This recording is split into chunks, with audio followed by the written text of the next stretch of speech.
So Reggie Watts, you maybe know him, maybe don't know him. You probably know his face. He is being basically accused of being responsible for the unaliving of his ex-girlfriend, who, had she never met him, would not have become addicted to drugs. And it's an interesting topic. Let's watch the information and see how we feel about it. This is the Rolling Stone is now reporting. She had never met. Would Reggie Watts' Oopsies. ex-girlfriend still be alive if she had never met him? Catherine McCullough's friends and sister think so. I spent the past few months speaking with loved ones of Catherine McCullough, ex-girlfriend of comedian-musician Reggie Watts. They claim Catherine became addicted to ketamine through Reggie's encouragement for her to take a heavy array of psychedelics and designer drugs in the name of intimacy and enlightenment. Catherine died by suicide in March, and in the wake of her death, her loved ones are calling Reggie's promotion of ketamine dangerous. Her sister Colleen said, quote, "I feel very strongly that the sister I knew before this relationship would still be here if she had never met him." In a statement, Reggie's attorney called it dangerously false to suggest Reggie was responsible for Catherine's suicide. The attorney also claimed Catherine was an experienced drug user prior to dating Reggie and didn't need any so-called encouragement to partake in drug use. Reggie Watts is a fun, eccentric character known for his improv stand-up and serving as bandleader for James Corden's late night show. Reggie's fondness for drugs is no secret. He's a psychedelic evangelist and a self-declared psychonaut. Before Reggie, Catherine's friends say that she had experimented with drugs, but they claim her usage drastically changed after she began dating Watts in late 2023. Drugs became a central point of their relationship, particularly ketamine, with Reggie allegedly insisting that Catherine should take the same size dose as him. One friend told me that Reggie, quote, cultivated a dynamic in a relationship where Catherine felt like she could only truly access intimacy, closeness, and empathy from him if they were both using drugs together. Rolling Stone also spoke with 5 women who previously dated Reggie, 3 who said Reggie also encouraged them to use drugs. One woman said, "I had so many experiences with him where he would be like, 'This is totally going to be fine for you.' Next thing you know, I'm dry heaving on my hands and knees in a stranger's bathroom." Last summer, Catherine suffered a drug-induced manic episode, which led to Reggie breaking up with her last October, saying he couldn't be her caretaker. Catherine was devastated, believing that she had lost her soulmate. Friends say at this point she was addicted to ketamine, needing near-daily hits. In late March, without anyone knowing, Catherine traveled to Peru and died by suicide. Reggie's attorney said in a statement, "Not once during that period did Catherine or any of her family members or friends ever suggest to Reggie that she was suicidal." Catherine's loved ones view her experience with Reggie as a devastating cautionary tale. They hope that her story can prevent another woman or fan who heeds Reggie's endorsement of ketamine from falling into addiction. Would Reggie... Damn, this is a very tough situation. I will say a lot of things are at play here when I hear the story. Celebrity, access to drugs that normally would get a lot of people imprisoned. Just talking about it casually, okay?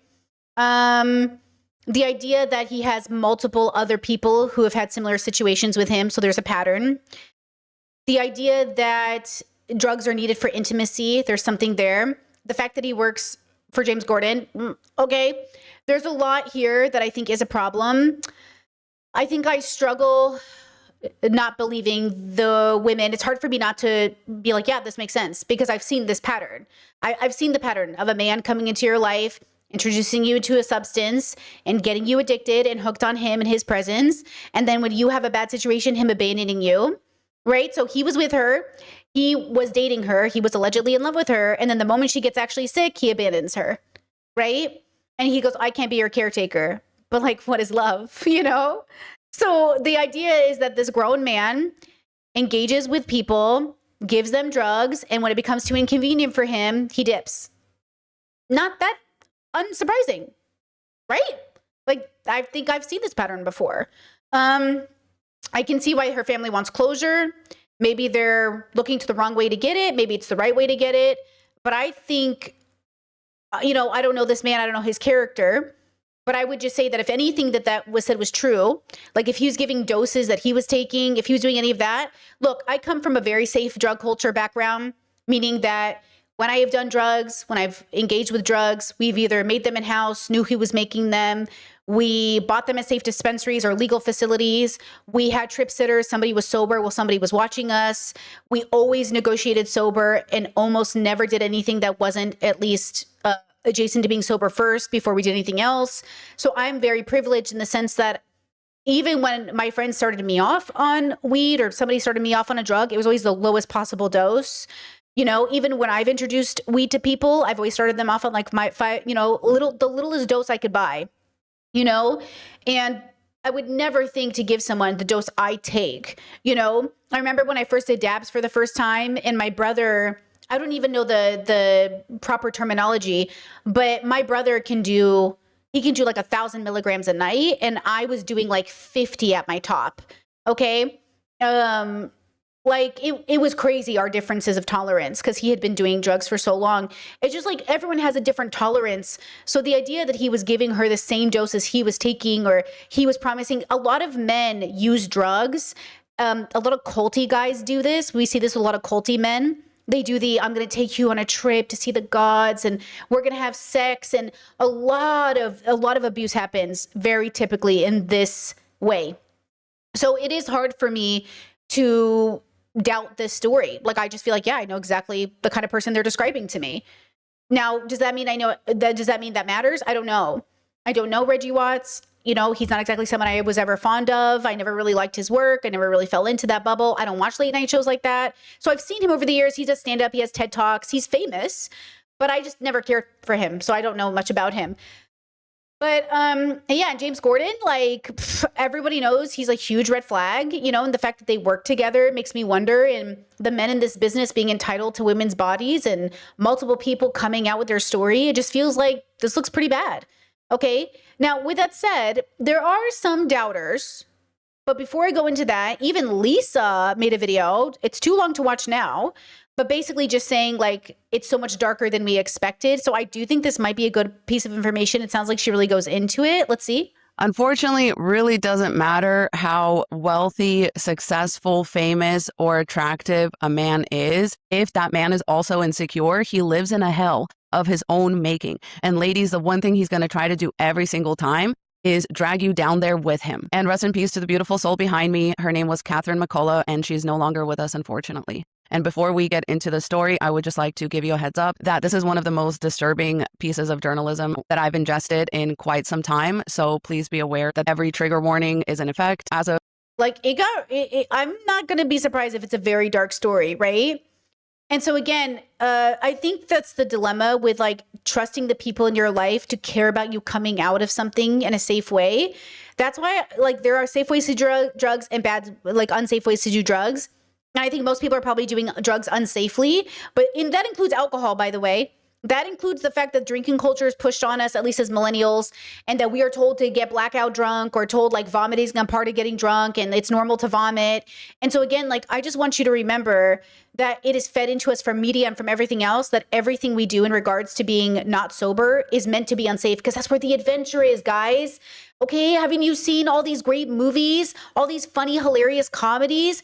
The best memories come from you being really fucked up, you know? So the more fucked up you are, I'm being super sarcastic. I'm trying to prove a point here. When you're more fucked up, you're going to have a better story. Okay. Let's watch this 10-minute video because it's shorter. Because he's also he's defending, I think. He says everything wrong with the Rolling Stone hit piece on Reggie Watts. So he's taking Reggie's side. So I thought, okay, let's go ahead and look at him, because I'm already believing her family, because I've seen this kind of person before. But let's see if he wants to give us something to think about.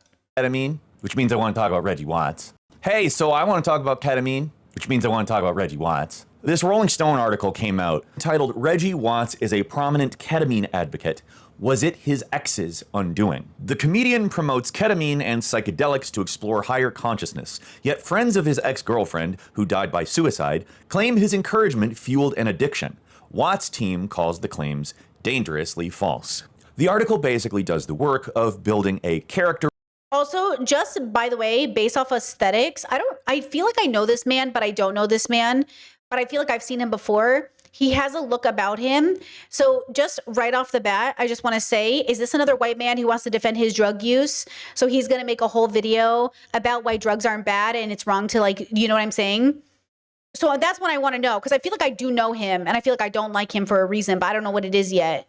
So I'm not trying to just say this, I hate men or something. I'm trying to say, like, I feel like I've already written this guy off for something else he did, but I don't know what it is. Oriented case against Reggie Watts. The basis for this And of course, since I talked about him being white, we should also point out that Reggie is black and his girlfriend is white and the family is white. And so there are a bunch of white people going after a black man when it comes to drugs. So I do think we should all pay attention to the intersection of all of this.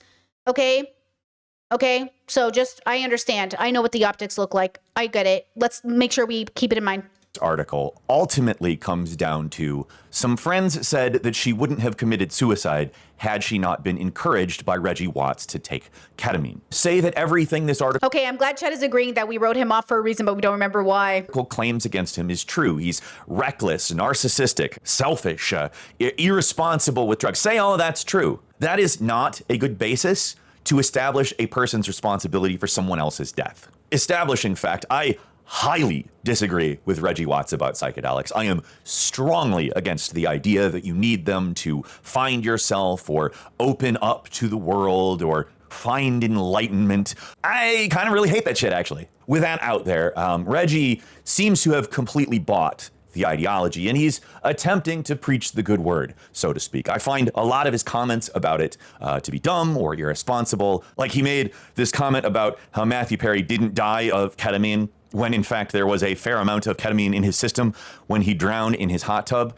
Technically, it was the water that did it, yes. Here, I'll show you something. Or technically, you could say it was the doctors that supplied him or the assistant that ignored it. Just like you could say it was Reggie Watts who introduced ketamine to his ex. Or you could say that he abandoned her when she was in psychosis and she needed him the most. Or you could say it depends. If Reggie Watts has a pattern of abuse of picking partners to get them addicted to then abuse and abandon them, that's one thing.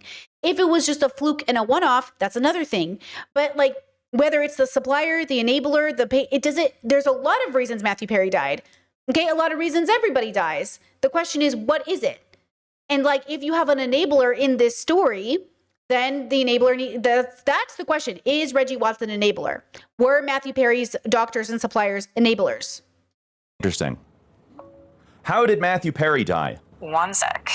He died October 28th, 2023. The medical examiner ruled it an accident caused by the acute effects of ketamine. Investigators later said he obtained ketamine through illegal channels, and several people have since been charged in connection with supplying the drug. So he drowned because he was on ketamine? Yes, the ketamine Is he talking to an AI right now? What is happening? impaired his breathing and consciousness, and then he drowned. That's why both show up in the report. My initial question had nothing to do with ketamine. It's a dumb comment from Reggie Watts. Dumb. I would not want to be around somebody who says stuff like that. I wouldn't take advice from him on drugs either. But here's a big problem I have. Does Reggie Watts own a business that is somehow invested in the promotion of ketamine? Does he run a clinic? Does he prescribe it? Does he manufacture it? Because if he's just a guy, then I'm sorry, but he's just a guy. Which the article notes specifically that he does not own any commercial enterprise involving ketamine, meaning he's not the guy selling it. It means he's the guy that bought it. And when I say bought it, I don't just mean bought the ketamine, although I'm sure he did. I'm saying he bought the ideology around the ketamine. He bought the self-discovery, the healing, the openness, the enlightenment. He bought that. And I can't say that Reggie Watts is also an addict. I have no idea. But I can say that oftentimes ideologies like that serve to rationalize behavior.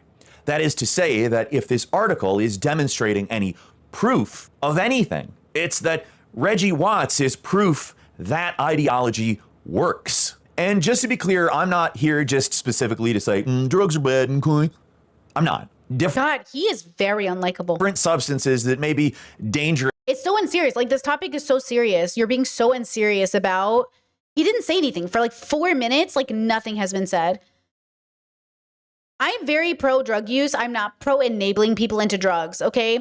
There is a difference between introducing someone to drugs because you both are having a great time and getting someone addicted to drugs or something like this. You know what I'm saying?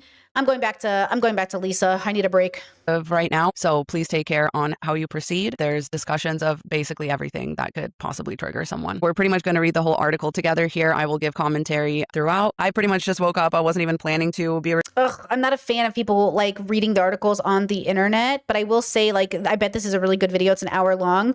I will say, I think the dilemma here is that he calls it a hit piece. Okay.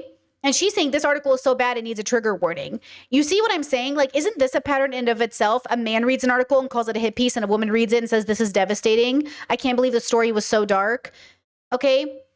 This is what I think is so interesting about the world we live in. Recording this early, so I'll be getting ready while I am reading to y'all. I hope you don't mind. Okay, I think that's all the disclaimers. Let's proceed. This article was published yesterday on rollingstone.com, and the headline reads, Reggie Watts is a prominent ketamine advocate. Was it his ex's undoing? The comedian promotes ketamine and psychedelics to explore higher consciousness, yet friends of his girlfriend, who died by her own hand, claim that his encouragement fueled... Okay, hold on. Chat says, philosophically, if you get addicted to a drug and have a manic episode, how much blame does the person who introduced you to have? Was it part of Reggie's master plan? Probably not. Well, that's the question. You say probably not, and I say probably. Because he had other exes who came out to say, we've had similar experiences, right? So if other people have had similar experiences with him, then it is a pattern. It's not a one-off. When it's a one-off, it's a fluke. It's a mistake. When it's a pattern, there's a trail, right? Hold on, let me just double check here. Drugs became a central point of their relationship, particularly ketamine, with Reggie allegedly insisting that Catherine should take the same size dose as him. One friend told me that Reggie, quote, cultivated a dynamic in a relationship where Catherine felt like she could only truly access intimacy, closeness, and empathy from him if they were both using drugs together. Rolling Stone also spoke with 5 women who previously dated 5 women who dated Reggie before. 5 women. Reggie. 3 who said Reggie also 3 encouraged them to use drugs. One woman said, I had so many experiences with him where he would be like, this is totally going to be fine for you. Next thing you know, See, that's what it is. It's going to be fine for you. So listen, okay? I understand. Chet saying, what if he was an addict? Maybe he was.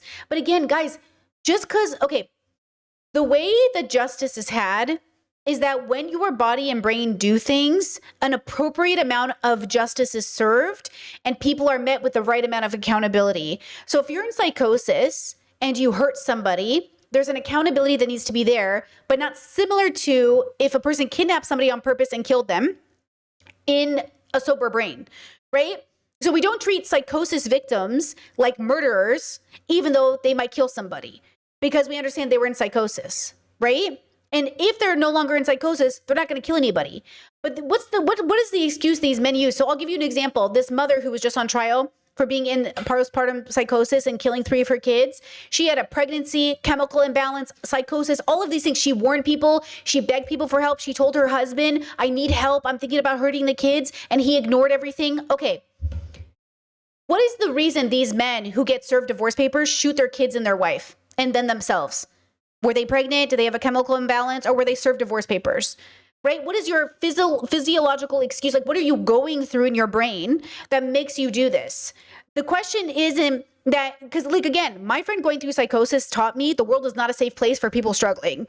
Because I bet you most people who saw my friend going through psychosis, if they didn't understand what was happening, if medical care people didn't understand what was happening, y'all would have let them just be unhoused and ruined by this system if they didn't have a support system. So I am deeply empathetic to people. So here's this girl going in psychosis and Reggie abandons her. Imagine if my friend had been abandoned by their family. Imagine if I abandoned my friend because they were in psychosis, because I don't want to be their caregiver. I would have been my friend's caregiver day 1 if they needed me to. The fact that the man she was dating and allegedly who was in love with her abandoned her the moment she was sick. Do you know what I'm saying? What are we talking about? You abandoned the woman you introduced drugs to, the woman who had psychosis because of those drugs. I wouldn't even abandon my friend. I would have changed my friend's diapers if it came to it. Okay? These men will literally abandon you for a situation that they introduced you to. Okay? I'm a big proponent of drugs. My friend went through a weed-induced psychosis. I'm a big fan of weed. I would still smoke weed. Okay? Even though my friend had psychosis, because I know why my friend had psychosis. I understand, okay, that there was a lot of things, okay? Right? Chat says Reggie encouraged 3 women to use ketamine, a drug he clearly was addicted to. Got it. Okay, why are you acting like people who are addicted to drugs can also be bad people? You might not be a bad person because you're an addict, but you could be a bad person who happens to be an addict. Why are you acting like people who are addicted aren't responsible for their actions? Okay, yes, they're responsible within reason for their actions. But you can, sometimes your actions are because you're an addict and sometimes your actions are because of you. And the question is, which one is which? Just like I'm autistic. Sometimes I do things because it's autism, and sometimes I just do things because, right? Like there is not necessarily the thing is only I know which one is which, and I have to do the work to discern and introspect, okay, which one is it? Right? I understand this is a sensitive topic. I'm not saying it isn't. I'm saying I can see how this happens, though, in a world that isn't deconstructed from patriarchy, where I'm assuming he hasn't done the work. He's in a privileged celebrity position. He has all of the means to have safe and consensual drug use with his partners, but isn't doing it. Well, he's advocating for drugs and selling it that people should be doing it, okay? I'm saying I understand it's sensitive. I know we're all struggling. I'm not trying to say all people who are addicted are bad. I'm trying to say the opposite, right? But you're saying, oh, he must be an addict and that's why he did this. And I'm saying, well, then somebody needs to intervene and he needs to no longer be able to advocate for drugs. Because again, I don't want to associate drug use with addicts. I don't think everyone who does drugs is an addict. I don't think everyone who drinks is an addict. Addiction is a very specific relationship with substances, yeah? So like we don't want to live in a world, because that sounds conservative. That's what Republicans think. Republicans think like, oh, weed is addictive. No, like some people get addicted. Right? So like we got to be careful with how we're having the conversation. Okay. And addiction. Watts' team calls the claims dangerously false. In case you don't know who Reggie Watts is, he is an okay, we already know this. Star who deserves even an ex-boyfriend to celebrate the life of Catherine Early McCullough. Family members, longtime friends, colleagues, and even an ex-boyfriend who hosted the gathering at his home, put a pin in that. Spent the evening drying tears and laughing as they exchanged memories of McCullough, how she always forgot her keys, her silly made-up language that they all somehow became fluent in, and the sheer magic that was Cat. But the obvious hung in the air unsaid. In recent months, McCullough had become gaunt. The sparkle in her eyes had dulled, and her smile seemed forced. A mind that got into Cornell Law School, earning a near-perfect LSAT score on her first try, had grown increasingly spacey. Friends struggled to come to terms with how in the span of around 2 years, McCullough developed a once unimaginable addiction to ketamine, and how the figure who had loomed largest over the 36... And that's the difference. When you started doing drugs, did you lose all the control in your life? That's the problem. So she was, she had her life, she was on top of her life, and then her life went downhill. And when her life went downhill, her partner abandoned her for something that he introduced her to, right? He introduced her and said there would be nothing wrong. Everything would be fine, which he can't guarantee. And also, why would you abandon her then if you saw that?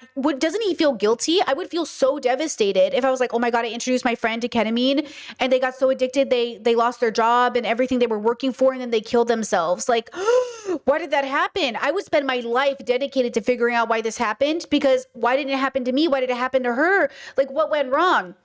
There's obviously layers to this. What did go wrong? Why did that happen? Was it something Reggie did? Was it something in the ketamine? Was it something in her brain? Right?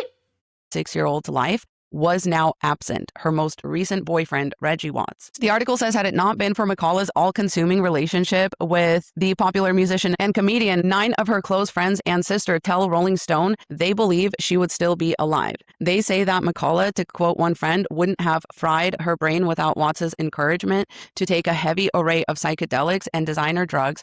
And the worst part is, if you love somebody and you trust them, you want to believe they have the best, they're thinking of your safety. But this is why when I look back on my toxic relationships, I look back and think, oh, I trusted these men because I thought they loved me enough to have my best self-interest, but they didn't. And that's why I have to live with the consequences for the rest of my life for loving them. Do you get what I'm saying? Because I loved them, I have to deal with the lifelong consequences because they didn't in that moment care enough about me to do preventative work. Do you know what I'm saying? This is what's so dangerous about these types of dynamics. In the name of intimacy and enlightenment. And that following McCullough's drug-induced manic episode, which prompted Watts to break up with her, a despondent McCullough wouldn't have secretly traveled to Peru in March to take her life. I would call it recklessness, one of McCullough's closest friends says, labeling Watts' enthusiastic promotion of ketamine and other substances. Oh, and by the way, shout out to whoever that was in my chat the other day who left a comment that said, Brittany, my family member went through psychosis and I kept remembering your stories about your friend. And you're right, it was exactly how you described. Exactly. If you don't know, you don't know. If you've never really seen it, you don't know. You don't even get it. Okay. It's such an interesting experience. It's such a terrible experience. It's such a, I've never cried so heavily in my life, watching my friend go in and out of consciousness, in and out. Her body was doing things, but it wasn't her. I could tell it wasn't her. And I was like, where are you? And then sometimes she would pop back into consciousness and I'd be like, oh my God, there you are. And then she would disappear again. Like, I just know this isn't my friend. Like, I knew what she was doing with her body wasn't her, but it was happening in her body. Like, and while it was happening to us outside, she said in her own head, she was like seeing visions and talking to spirits, and they were telling her to do all these horrible things. And she said that they were telling her that if she didn't, they would kill her whole family, and that there was like the whole world was about to be nuked. And she would be like, oh my God. And everything was auditory for her. It was real. Like, she could hear voices.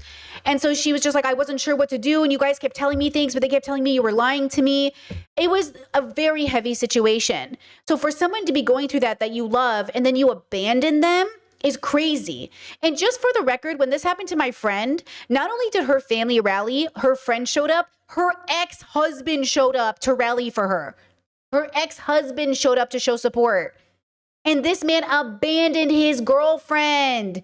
This man abandoned her and said, I can't be her caretaker. Okay, so that's the difference between a real community and a fake community. Because my friend's community rallied, bro. Everybody showed up.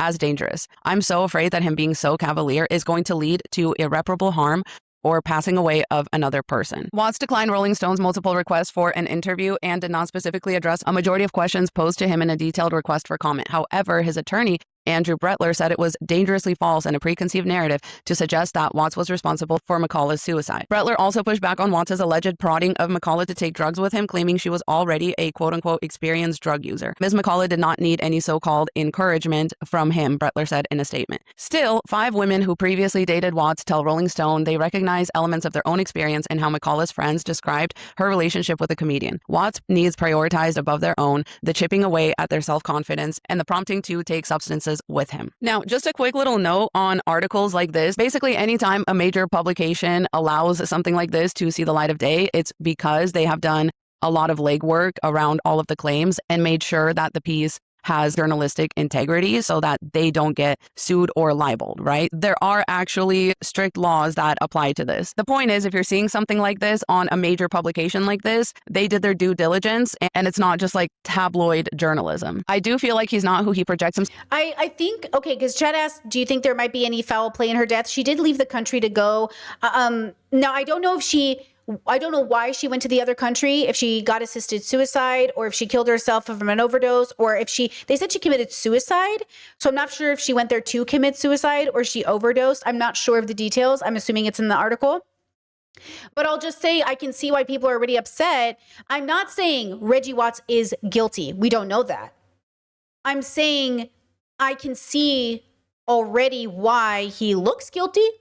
I can also see, again, when we talk about men in positions of power, we talk about patriarchy, and we talk about just the fact that celebrities are out here bragging about doing drugs while the rest of us are being thrown in prison, right? I mean, people are literally losing their lives. They're losing custody of their kids while they're out here bragging that everybody should do drugs. Like, you know what I'm saying? That's the part we have to remember as well.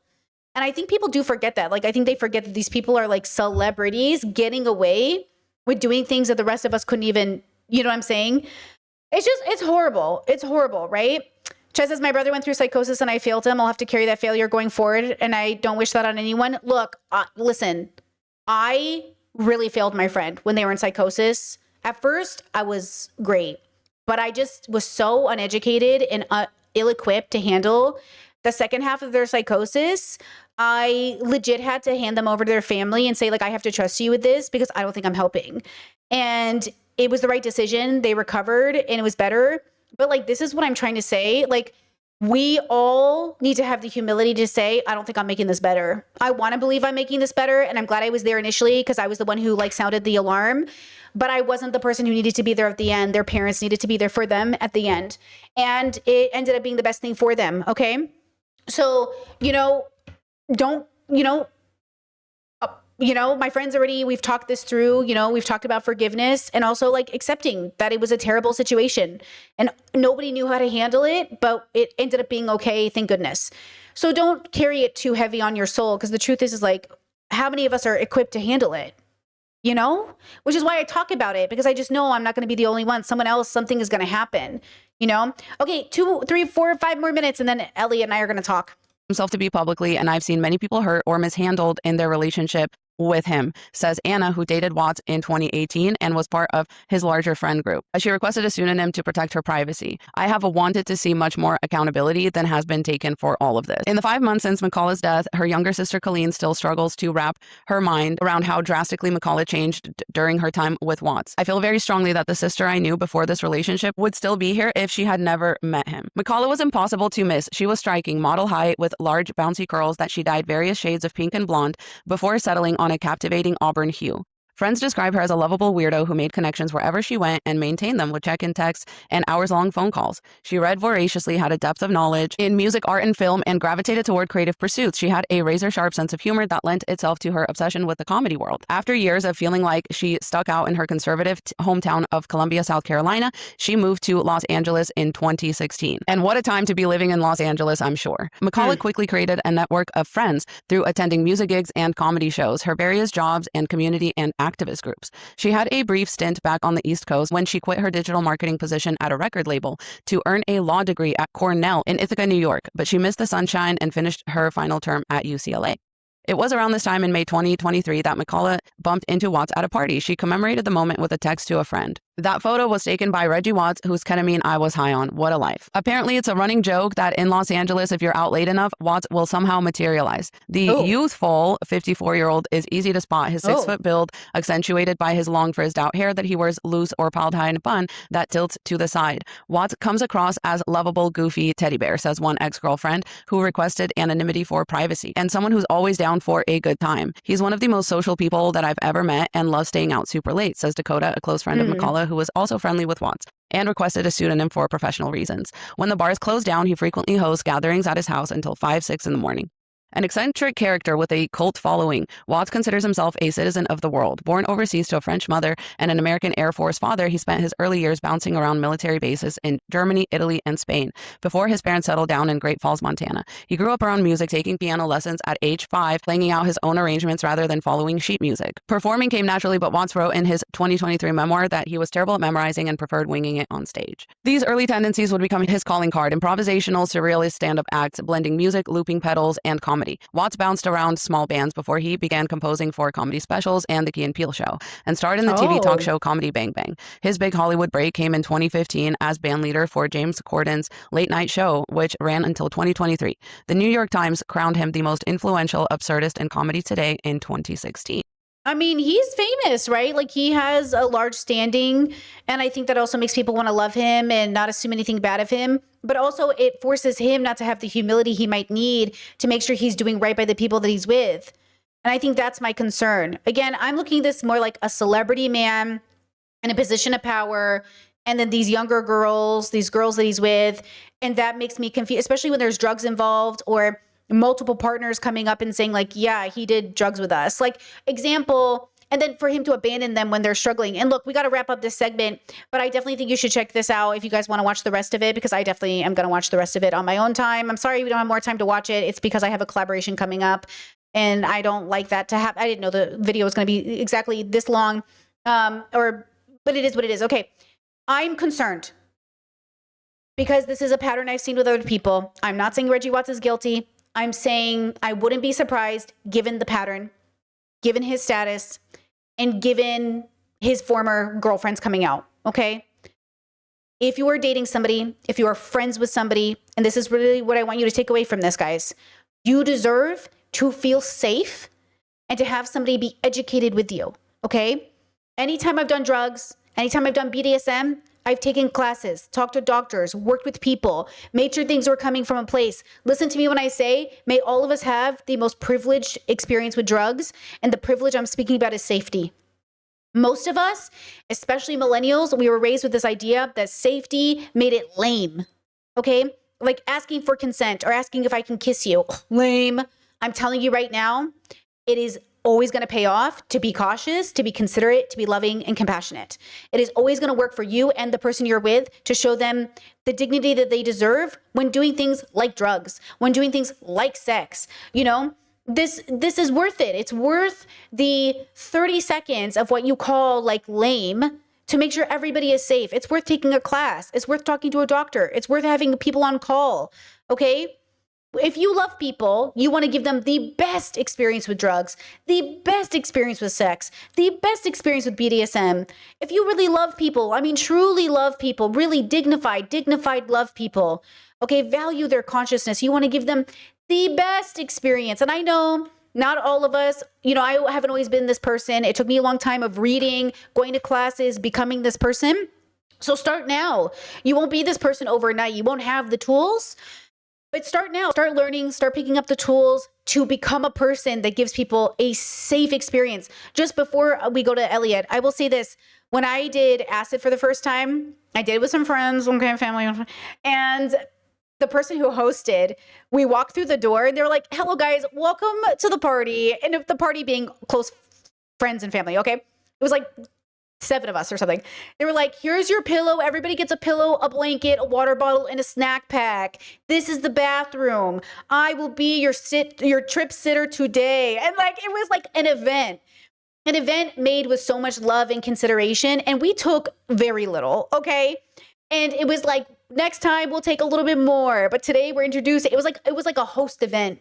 And that is the level of consideration I want you to experience with everything you do, okay?